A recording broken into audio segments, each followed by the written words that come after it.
It's 2 a.m. You're a fully grown adult. You have a job. You have a mortgage or rent that haunts you. You have in your pocket a glowing rectangle containing the entire accumulated knowledge of human civilization. You are, by every measure, a master of your environment. And right now, you are standing at the top of a dark staircase, and you absolutely will not walk down it without turning on a light first. You tell yourself it's so you don't trip. That's a lie. You've walked down these stairs 10,000 times. You could do it blindfolded. The truth is something older and stranger and far more uncomfortable. The truth is that some part of your brain, a part much older than your job and your mortgage and your phone, is screaming a single ancient sentence. Something is down there. There isn't. You know there isn't. But knowing has never once made the feeling go away. And that gap, the gap between what you know and what you feel, is one of the deepest, oldest wounds in the entire human mind. Because the fear of the dark isn't childish, it isn't irrational. It is, in fact, one of the most rational fears your species has ever had. It's just about 400,000 years out of date. This is the story of why the lights going out still feels like dying, and why, for most of human history, it very nearly was. Here's the first thing everyone gets wrong. We've decided, as a culture, that fear of the dark is a kid thing. Something you grow out of, like training wheels or believing in the tooth fairy. A child cries for a nightlight, we smile, we leave the hallway lamp on, and we assume that one day they'll simply stop. But they don't stop. Not really. They just get better at hiding it. Studies on adults consistently find that a huge percentage of people, grown, capable, rational people, still feel measurable anxiety in total darkness. In one set of experiments, researchers found that many self-described good sleepers were actually just sleeping with enough ambient light to keep the old alarm quiet. When the light was fully removed, their bodies responded the way a prey animal's body responds. Heart rate climbed, muscles tensed. The eyes, useless in the dark, began straining to find shapes that weren't there. We don't outgrow the fear of the dark. We furnish our way around it. We install porch lights and bedside lamps and the soft, permanent glow of a dozen standby LEDs, and we call our homes cozy. And we never once admit that we have built an entire architecture of light specifically to keep an ancient terror at bay. So if this fear is universal, if it survives childhood, if it lives quietly inside even the most fearless adult, then it can't be a phase. A phase doesn't last a lifetime. A phase doesn't show up identically in every culture on Earth. This is something deeper. This is hardware. And to understand the hardware, we have to ask a very simple, very brutal question. In the dark, what kind of animal are you, really? Let's run the numbers, because the numbers are humiliating. Compare your eyes to a leopard's. A leopard has a layer of tissue at the back of its eye called the tapetum lucidum, a biological mirror that bounces light back through the retina, giving it a second chance to catch every photon. It's why a cat's eyes glow when headlights hit them. A leopard can see in light levels 6 to 8 times dimmer than the dimmest light you can use. You do not have this. You have never had this. When you stare into the dark and see nothing, the leopard staring back at you sees you in perfect, patient detail. Now compare your ears, your nose, everything. An owl can hear a mouse's heartbeat under snow. A snake can sense your body heat in absolute blackness through pit organs on its face. Your sense of smell, compared to almost any nocturnal hunter, is a joke. You are, in every meaningful way, a diurnal creature, a daytime ape. A specialist in a world of color and distance and sharp midday light, suddenly rendered blind, deaf, and clumsy the moment the sun goes down. And here's the part that should make the hair on your arm stand up. For most of human evolution, sunset was not the end of the day. It was the beginning of someone else's. The night did not belong to us. We were not its rulers. We were its trespassers. And the things that did own the night, the things that had spent millions of years perfecting the art of killing in the dark, regarded the arrival of darkness the way you regard the smell of dinner. So when your ancestors sat in the open as the light failed, they weren't being poetic about the stars. They were doing math. Terrifying life or death math. The question wasn't, isn't this beautiful? The question was, what is awake now, and how hungry is it? For a long time, this was just a theory. A nice story. Early humans were probably scared of the dark because the dark was probably dangerous. Probably. But anthropology doesn't run on probably. It runs on evidence.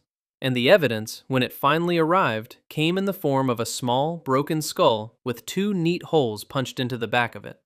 In the limestone caves of Swartkrans in South Africa, paleontologists uncovered the fossilized remains of early hominins, our distant relatives, dating back well over 1 million years. Among them was a skull catalogued with the cold, clinical name SK54. And in that skull were 2 puncture marks, 2 perfect round holes in the bone, spaced a precise distance apart. For years, no one could explain them, until a researcher named C.K. Brain did something brilliant and chilling. He took the lower jaw of a fossil leopard found in the very same cave system, and he fit its 2 lower canine teeth into those 2 holes. They matched. Exactly. Stop and picture what that means. It means a leopard had grabbed a young hominin by the head, the way a leopard today drags its kill into a tree, those long canines sinking into the skull as a handle. SK54 wasn't a hunter who died in his sleep. SK54 was food. And that cave, that dark, quiet, bone-filled cave, wasn't a human home at all. For a long stretch of prehistory, it was a leopard's pantry. The hominins weren't living there, they were being stored there. This is the detective's reveal, the clue that rewrites the whole case. We did not start at the top of the food chain. We clawed our way there over millions of bloody years. And before we did, we were exactly what the squirrel and the deer and the rabbit are to us now. We were prey. Soft, slow, weak in the dark, and very, very edible. And the courtroom isn't done. There's another body, a much smaller one. His name, the name we gave him, is the Tong child, a juvenile member of an early hominin species discovered in South Africa, his fossilized face frozen forever at the age of roughly 3 years old. For decades, scientists assumed he'd died of natural causes, a sad little accident of deep time. Then someone looked closer at the damage to his skull and the bone around his eye sockets. The marks didn't match a ground predator. They matched the talons and beak of a large bird of prey, an eagle, the kind that today still snatches monkeys straight out of the trees and carries them screaming into the sky. Read that again. It wasn't just the things in the dark on the ground that hunted our ancestors. It was death from above, too. A child, playing, looking up, and then gone, lifted into the air by something he never heard coming. Now layer these 2 horrors together. A leopard that comes silently in the night, from below and behind. An eagle that drops out of the blinding sun, from above. Imagine being a small, hairless, nearsighted primate caught between those 2 threats, with no claws, no fangs, no shell, no venom. Imagine the only thing standing between you and a violent death is your wits and your ability to notice the danger first. That, right there, is where your fear was forged. Not in a textbook, in a body that learned, generation after brutal generation, that the ones who relaxed got eaten, and the ones who stayed afraid got to have children. Fear wasn't a flaw in our ancestors. Fear was the feature that kept them alive long enough to become us. But there's a twist, and it's a strange one. Because if our ancestors were just generically afraid of danger, we'd expect to fear all dangerous things equally. We don't. People are far more instinctively terrified of snakes and spiders, which kill very few modern humans, than of cars or electrical outlets, which kill enormous numbers. Why? An anthropologist named Lynn Isbell proposed something genuinely radical, now called the snake detection theory. Her argument is that snakes were such an ancient, constant, lethal threat to early primates, long before leopards, long before us, that our visual system itself was literally shaped by them. Our brains evolved special, fast, low-level circuits dedicated to spotting curved, coiled, snake-like shapes in the visual clutter, and reacting before the conscious mind even registers what it saw. This has been tested. Show people images, and there's a part of the brain, the pulvinar in the visual thalamus, that lights up faster for snakes than for almost anything else. You jump back from the garden hose before you've decided it's a snake. That's not stupidity. That's a 400-million-year-old safety system firing exactly as designed. This has been tested. Show people images, and there's a part of the brain, the pulvinar in the visual thalamus, that lights up faster for snakes than for almost anything else. You jump back from the garden hose before you've decided it's a snake. That's not stupidity. That's a 400 million-year-old safety system firing exactly as designed. Now put that system in the dark. In daylight, it has shapes to work with, even if they're false alarms.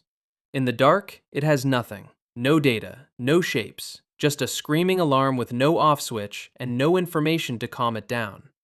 And a fear system starved of data doesn't shrug and relax. It does the opposite. It assumes the worst. It fills the empty blackness with the most dangerous thing it can imagine.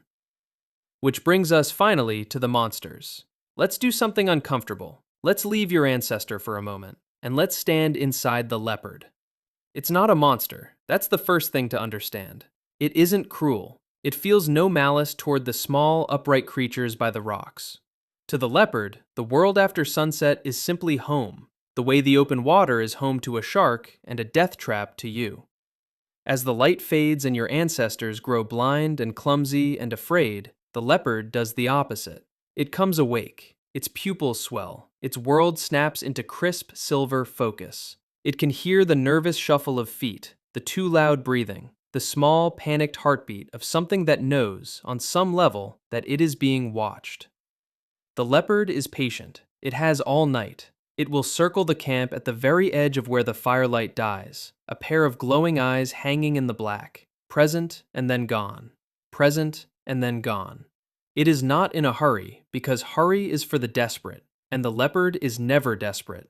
It is simply waiting for one small thing, a single individual who wanders a few steps too far from the group, or a fire that burns too low, or a tired sentry whose eyelids finally fall. And here is the part that should crawl up your spine. For millions of years, this was a relationship, a long, intimate, deadly relationship between our ancestors and the things that ate them. The leopard knew us, it studied us, it learned our weaknesses, our routines, the hours when our guard dropped, and we, in turn, learned it.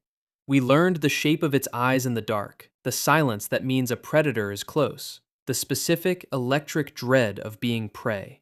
That dread you feel when a dark room goes too quiet, you did not invent it. It was given to you across countless generations by every ancestor who learned the leopard's lessons and lived. The fear in you is the surviving half of a conversation that lasted 1,000,000 years.